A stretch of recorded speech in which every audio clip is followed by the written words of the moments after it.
Hey minions, welcome to Crank It Up. I'm Jim Price, and on this episode of the Gauntlet, I want to talk about the other culture shock pairing that has a lukewarm reception: Minions of Cthulhu Anansi Tales, or Minions of Anansi. This is a combination that many were eager to try out, and one that I decided long ago would be in the tournament. Like the Exploragers, I wonder if the mixed reaction is due to mismanaged expectations and the wrong game plan. Let's start with the elephant in the room: Madness. Madness has a unique rule in that the controller of a Madness card is also considered its owner. Many expected that opponents playing Madness would trigger the Anansi minions, but this obviously does not occur because of the ruling I just mentioned. It's about players not owning rather than you owning. However, while that would be great, it is ultimately unnecessary for this combination, and it is not their endgame. Admittedly, I am not a fan of Minions of Cthulhu.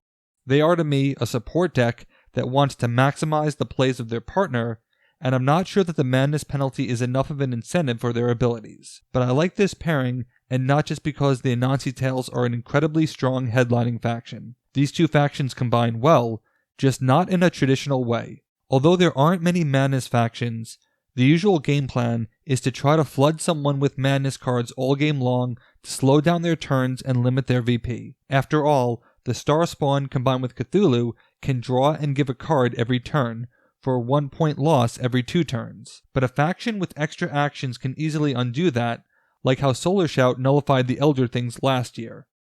Instead, with this combination, I prefer to dump all of my Madness cards at once, late in the game, when a player does not have time to react.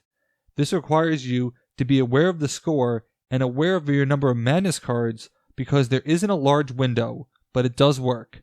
You can still give away cards in the interim as long as you don't exhaust your supply. In order to do this, you need to hold on to most of your Madness cards rather than giving them away right away.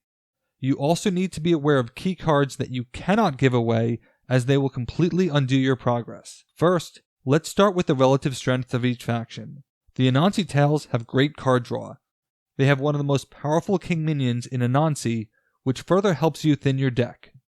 They have action recursion, some power boosts, and other useful utility cards. You can also create a very powerful Hornet trap where you can get 8 power on any base on your opponent's turn if they play or discard one of your cards. And while playing or discarding Madness will not trigger them, flooding your opponent with Madness cards all at once will either result in discarding Madness, which is still great, or them discarding their own cards, which is also good, or discarding yours, setting your trap.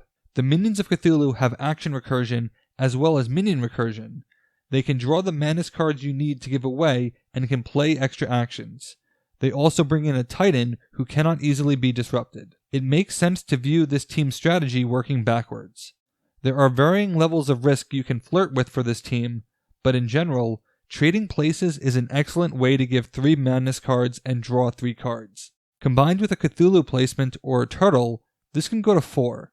In fact, it's quite possible to give away 6, 3 from Trading Stories, 1 from Turtle, 1 from the Star Spawn, and 1 from Cthulhu.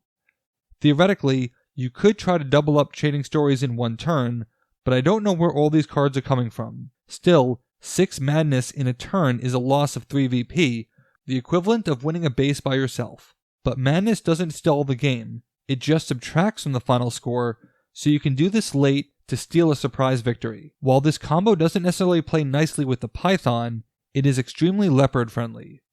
The Leopard states, after you place a card into another player's hand, you gain a power counter. This means that both the Star Spawn and Cthulhu would trigger it, since you are placing cards into their hand.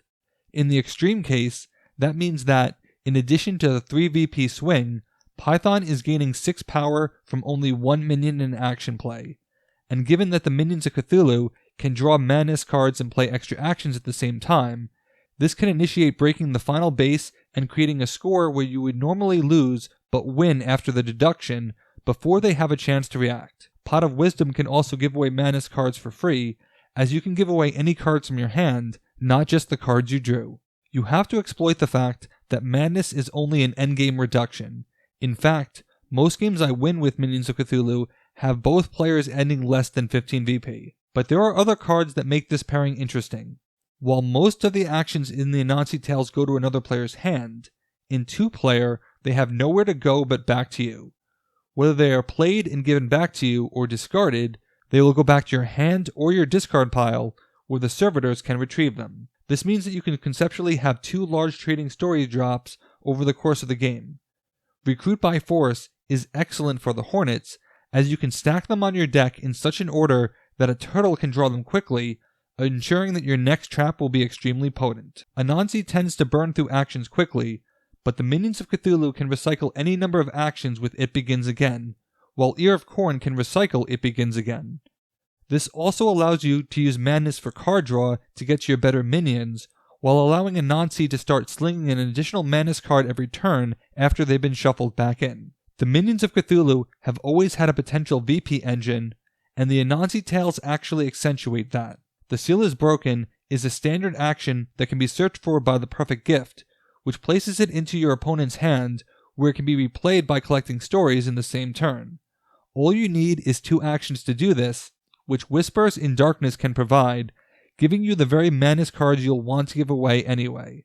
While Anansi cannot let you play The Seal is Broken if you search for it, Anansi can search for the Perfect Gift, which gives away both cards, but only the Perfect Gift was given by Anansi, so collecting stories can replay The Seal is Broken. This is convenient because Ear of Corn can shuffle in both the Perfect Gift and The Seal is Broken, as well as collecting stories, so you can do the first 2VP combo on one turn, and then use the Anansi version to do the second 2VP combo, which works because the Perfect Gift does not have the Anansi clause. The Perfect Gift is subtly a very good card to give away because it's powerful, but it means that the player playing it places an equally powerful card into your hand, and it acts as a Python and Hornet trigger. Another deceptively good card to give away with Anansi is The Seal is Broken, because you know that players will want to play it. If they do not, collecting stories can grab it, but if they do, you can execute your Hornet trap, which is a lot more powerful than you might realize because of Altar to Cthulhu. The Hornets can be played on any base, which means you can selectively play them onto the Altar of Cthulhu base as needed, which gives you extra actions on an opposing turn. Now, the timing of all of this is very murky and depends on exactly what is happening, since those extra plays are immediate, but the Minions of Cthulhu cards may grant plays that allow a rival to bank plays, like if you gave that card away. This would mean that you need to know when a player is actually resolving their cards, because they could choose to have their extra plays be immediate and happen before the Hornets, or they could bank them, forcing the Hornets to react, and then play their extra actions. So I'm not necessarily looking forward to that. But playing several minions and getting several actions on another player's turn gives you a better turn than you would on your own. You can destroy the minions they just played and give away the madness you just received, while also triggering a base to score. But the best case scenario may actually be the most obscure case, where a player discards your cards in Phase 4. That would mean that you play your Hornets in Phase 4 and the accompanying actions as well. The difference here is that this is great in 2-player because it means that you cannot have that power used against you, and you are getting a free, no-risk head start on your turn. It does prevent you from jumping onto a base on their turn, but the clarity of timing and the lack of risk may outweigh that potential utility. Given the card draw from the Anansi Tales, saving your servitors to destroy themselves all in the same turn is a viable strategy. This can allow you to play The Seal is Broken multiple times in the same turn, particularly if you got extra actions from Altar to Cthulhu. You can also use Madness to draw The Seal is Broken from the top of your deck, although the Cthulhu card I can never pronounce also works wonders for that. This combo has by no means a standard game plan, but it's powerful nonetheless. It involves flirting with danger, but allows you to approach the game from a different perspective and makes me excited to actually play Minions of Cthulhu.